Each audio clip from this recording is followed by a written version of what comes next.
Hello, स्वागत है आप सभी का हमारे इस नई वीडियो में। तो आज के इस वीडियो में हम बात करेंगे बैंकर्स का डीए अगस्त से क्या रहेगा।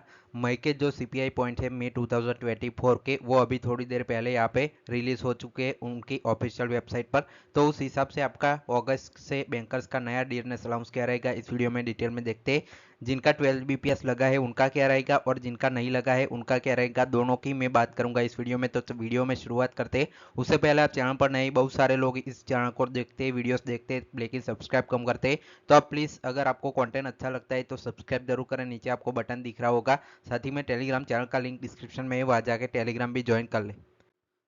तो चलिए यहाँ पे हम डियरनेस अलाउंस की बात कर लेते हैं। तो आपके सीपीआई आईडब्ल्यू पॉइंट्स है वो ऑलरेडी यहाँ पे अप्रैल के आ चुके थे 139.4। मई के जो है वो अभी थोड़ी देर पहले आपके रिलीज हुए हैं। मैंने जो पहले एक्सपेक्टेड वीडियो बनाया था उसमें मई के 140 लिए थे, लेकिन यहाँ पे 139.9 आए हैं। मतलब एक्यूरेसी यहाँ पे 90% के आप मान सकते हैं।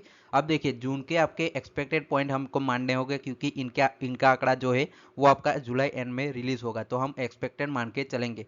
क्यों इन तीनों का ले रहे हैं, तो अगस्त का जब आपको डियरनेस अलाउंस कैलकुलेट करना है तो अप्रैल मई और जून तीनों का सीपीआई आईडब्ल्यू पॉइंट का एवरेज लिया जाता है, तब जाकर आपका जो है अगस्त का डियरनेस अलाउंस यहाँ पे कैलकुलेट होता है। तो जून का हम मान के चलते हैं कि 140.8 यहाँ पे सीपीआई आईडब्ल्यू पॉइंट्स रहेंगे। तो आपके एवरेज सीपीआई इन तीनों का एवरेज लेने के बाद कितना आता है, 140.03 एवरेज आता है। तो एवरेज सीपीआई आईडब्ल्यू पॉइंट्स यहाँ पे 123.03 में से माइनस करेंगे तो आपका डियरनेस अलाउंस आएगा। कैसे आएगा, तो देखिए 123.03 का है, तो आपका 12 बीपीएस अभी लगा था, उसमें बेसिक पे में इतने पॉइंट्स मर्ज हो चुके थे। इसके बाद जितने भी सीपीआई आईडब्ल्यू पॉइंट्स आएंगे वो डायरेक्टली डियरनेस अलाउंस 2016 इंडेक्स के हिसाब से आएंगे।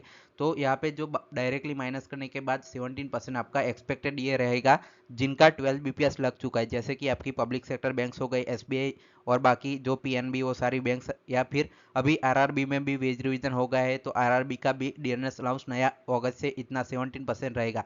ये कितना हाइक हुआ है, तो अभी जो जून है उसमें कितना चल रहा है, तो 15.97% चल रहा है। तो 1.03% का यहाँ पे आपको उछाल देखने को मिलेगा डियरनेस अलाउंस में। अब देखिए, जिनका 12 बीपीएस नहीं हुआ है, जैसे आरबीआई है या बाकी सारे ऑर्गेनाइजेशन है जिनका वेज रिवीजन अभी पेंडिंग है, इंश्योरेंस में भी, उनका यहाँ पे देखिए क्या होगा। 12 बीपीएस जिनका नहीं लगा उनका तो 140.03, ये सीपीआई आईडब्ल्यू पॉइंट्स का एवरेज तो सेम ही रहेगा। उसको पुराने मेथड से हमें कैलकुलेट करना है। तो पुराने मेथड में ये सारे जो लिंकिंग फैक्टर है उससे यहाँ पे मल्टीप्लाई करेंगे तो ये आंकड़ा आएगा। इसको 11 पे की बेसिक पे में जितना यहाँ पे बेसिक में मर्ज हुआ था उससे माइनस करना है, जैसे यहाँ पे कर रहे हैं वैसे। इसके बाद नए स्लैब आएंगे। स्लैब कैसे, तो ये जो आपका आंकड़ा आता है उसको 4 से डिवाइड करने के बाद नए यहाँ पे न्यू स्लैब्स आ जाएंगे। और जो भी स्लैब्स आते हैं उसको यहाँ पे आपके एक्सपेक्टेड ये अगस्त से 0.07 से मल्टीप्लाई करना है।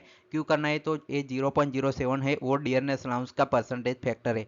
तो आपके 49.91% एक्सपेक्टेड ईयर रह सकता है अगस्त से, जिनका अभी 12 बीपीएस नहीं लगा है उनका। तो ये था डिटेल वाला वीडियो। आपको कैसे लगा कमेंट सेक्शन में जरूर बताएं। Finally thanks for watching.